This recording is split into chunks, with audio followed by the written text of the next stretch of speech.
مذہب اور دین میں فرق کیا ہے؟ جو کچھ ہم سے کروایا جا رہا ہے دین کے نام پر، تو یہ دین نہیں ہے، یہ ہے مذہبی رسومات۔ یہ نمازیں، یہ عمرے، یہ حج اور جتنی بھی عبادتیں ہیں، یہ مذہبی رسومات ہیں۔ اللہ کے جتنے بھی نبی آئے ہیں دنیا میں، تو سب سے مشکل کام نبیوں کا ہوتا ہے، سب سے مشقت وہ نبی اٹھاتے ہیں۔ تو کیا نبی جن سے برسر پیکار رہا کرتے ہیں، زمانے کے غاصبوں سے، جابروں سے، مولویوں سے، پیروں سے اور حکمرانوں سے، وڈیروں سے، چودھریوں سے، تو صرف اسی لیے کہ وہ لوگ نماز نہیں پڑھتے، وہ حج اور عمرہ نہیں کرتے؟ نہیں، ایسی کوئی بات نہیں ہے۔ ابراہیم علیہ السلام کی لڑائی نمرود سے عبادت کے قیام کے لیے نہیں تھی۔ فرعون سے موسیٰ علیہ السلام کی لڑائی اسی نقطے پر نہیں تھی کہ فرعون بنی اسرائیلوں کو نماز پڑھنے نہیں دیتا تھا۔ رسول پاک صلی اللہ علیہ وسلم کی لڑائی سرداران قریش سے اور اس وقت کے مولیوں، پیروں اور یہودیوں سے اس لیے نہیں تھی کہ رسول پاک صلی اللہ علیہ وسلم عبادتوں کا نظام لے کر آئے تھے اور اس میں انہیں نقصان اور خسارہ نظر آتا تھا۔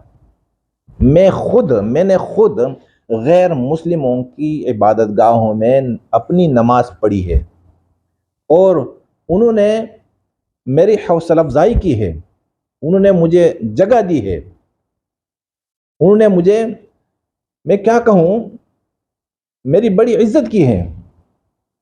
تو میں سمجھ گیا کہ اگر یہ نمازوں پر لڑائی ہوتی تو آج جس عبادت گاہ میں نماز پڑھ رہا ہوں، اس عبادت گاہوں کے جو پادری ہیں، جو پنڈت ہیں، جو گیانی ہیں، یہ مجھے یہیں پر ذبح کرتے، لیکن یہ تو میری عزت کرتے ہیں۔ لڑائی پیغمبر کی یہ نمازوں کے قیام پر نہیں ہوتی۔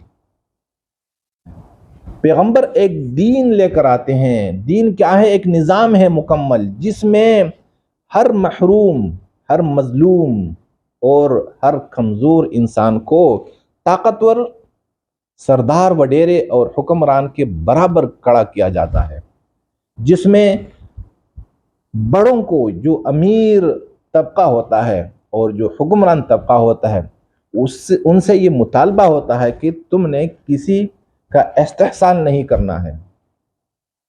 اب اس بارے میں اللہ سبحانہ و تعالی قرآن میں ہمیں کیا اشارے دیتے ہیں؟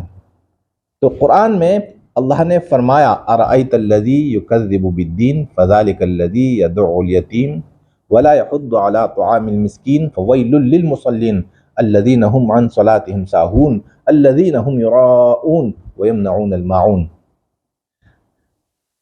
اللہ نے ایک ایک انسان سے پوچھا، پہلے اپنے پیغمبر سے مخاطب ہیں اور اس کے بعد ایک ایک انسان سے مخاطب ہیں اللہ سبحانہ و تعالیٰ، اور پوچھتے ہیں کہ ارأیت الذی یکذب بالدین، کیا تو نے ایک ایسے بندے کو دیکھا ہے کہ وہ دین کو جٹلاتا ہے؟ اب دین کو کون جٹلائے؟ یہ جتنی بھی عبادت گاہیں ہیں، مسلمانوں کی مسجدوں کا تحفظ جو ہے وہ انگریزوں نے بھی کی ہے، وہ یورپ میں بھی ہو رہا ہے، اور غیر مسلموں کی عبادت گاہوں کا تحفظ مسلمان بھی کر رہے ہیں۔ تو پھر دین کو جٹلانے والے کون ہو گئے؟ ارأیت الذی یکذب بالدین، کیا تو نے ایک ایسے شخص کو دیکھا ہے، بدبخت کو، جو میرے بھیجے ہوئے نظام کو جٹلاتا ہے؟ فذلک الذی یدعو الیتیم، یہ وہ آدمی ہے جو یتیموں کو دھکا دیتا ہے، یتیموں کو دھکے دے دے کر ان کے حقوق سے محروم کرتا ہے، اور یتیم صرف نہیں ہے، ہر محروم، ہر مظلوم، ہر کمزور، یہ ان کے حقوق کو ہڑپ کر دیتا ہے۔ ولا یحض علی طعام المسکین، بخیل ہے، کتنے غریب ہیں، میں نے کتنی دولت انہیں دی ہے، لیکن یہ بدبخت خود تو کھلانے کے بجائے دوسروں سے بھی نہیں کہتے کہ بھائی کہ غریبوں کو کھانا کھلاؤ. فذلک الذی یدعو الیتیم ولا یحض علی طعام المسکین فویل للمصلین. پھر اللہ سبحانہ و تعالی ہمارے ذہنوں کی صفائی فرماتے ہیں کہ دین کیا ہے. تو جن رسومات کو ہم نے دین سمجھا ہے، اللہ فرماتے ہیں کہ فویل للمصلین، یہ جو نمازی کہلاتے ہیں، جو اپنے آپ کو ولی اللہ سمجھتے ہیں، ان کے لیے خرابی ہے. کیوں خرابی ہے؟ کیوں اللہ ان سے نفرت فرماتے ہیں؟ فویل للمصلین الذین هم عن صلاتهم ساہون. یہ وہ لوگ ہیں کہ میں نے جو نماز کا نظام دیا ہے مسلمانوں کو اور اپنے بندوں کو، یہ اس نظام کے فلسفے سے، یہ اس نظام کی مقصدیت سے غافل ہے. انہیں پتہ نہیں کہ نماز کیوں فرض کی گئی ہے. اب نماز یہ نہیں ہے جنہیں ہم ادا کرتے ہیں، یہ ایک نظام ہے انسانوں کی بھلائی کا. تو الذین هم عن صلاتهم ساہون الذین هم یراؤون، یہ وہ لوگ ہیں کہ دوسروں کو دکھاتے ہیں کہ ہم تو بھائی عبادت گزار ہیں، رشوتیں کھاتے ہیں، سود کھاتے ہیں، جائیداد پر قابض ہوتے ہیں دوسروں کی، اپنی بیٹیوں کو، اپنی بہنوں کو بھی جائیداد میں سے محروم کرتے رہتے ہیں. لیکن 5 وقت کے نمازی ہیں اور تبلیغ میں جاتے ہیں، مورچوں میں جا کر بیٹھتے ہیں، حج اور عمرے کرتے ہیں، لیکن حال کیا ہے کہ اللہ نے جو نظام دیا ہے انسان کی بھلائی کا، یہ اس نظام کے دشمن ہیں.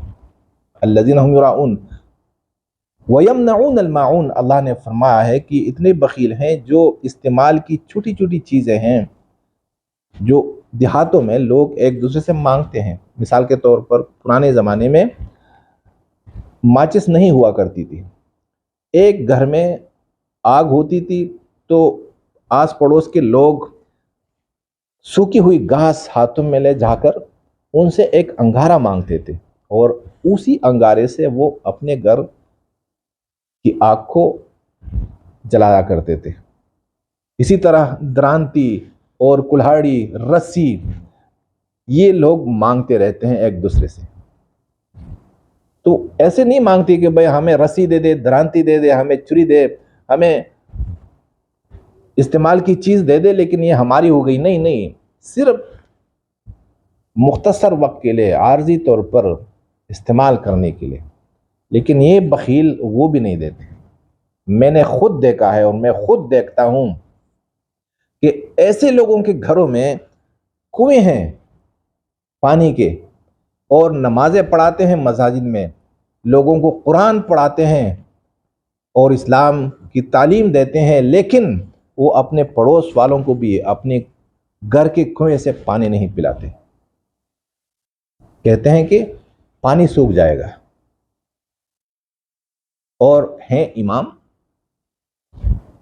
اللہ نے ایسے لوگوں کو کیا کہا کہ ان کی عبادتیں یہ ان کی نجات کا سبب نہیں بنیں گے، اور ان کی عبادتوں کو دیکھ کر انہیں ولی اللہ نہیں سمجھے بلکہ یہ دشمن ہے اللہ کے. یہ تو اتنے بخیل ہیں کہ چھوٹی چھوٹی چیزوں کو بھی اپنے لوگوں کو نہیں دیتے. تو میرے بھائیوں، اسلام یا دین جو ہے، یہ عبادتیں جو ہم کرتے ہیں یہ ان کا مجموعہ نہیں ہے، یہ ان کے مجموعے کا نام نہیں ہے، بلکہ دین ہے.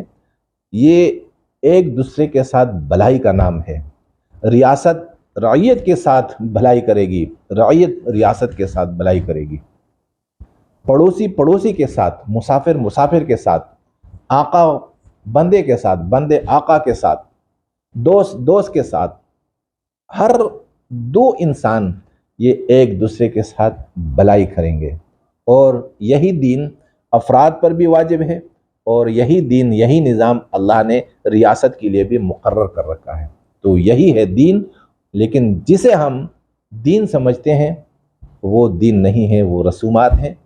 اگر دین کو چھوڑ کر لوگ انہی رسومات کو ادا کرتے رہیں گے اور یہی سمجھیں گے کہ انہی رسومات کی ادائیگی سے ہم جنت میں جا سکیں گے، تو اللہ نے ہمیں خبردار فرمایا کہ فویل للمصلین، تمہارا انجام یہ جہنم کے علاوہ اور کچھ بھی نہیں ہو سکتا۔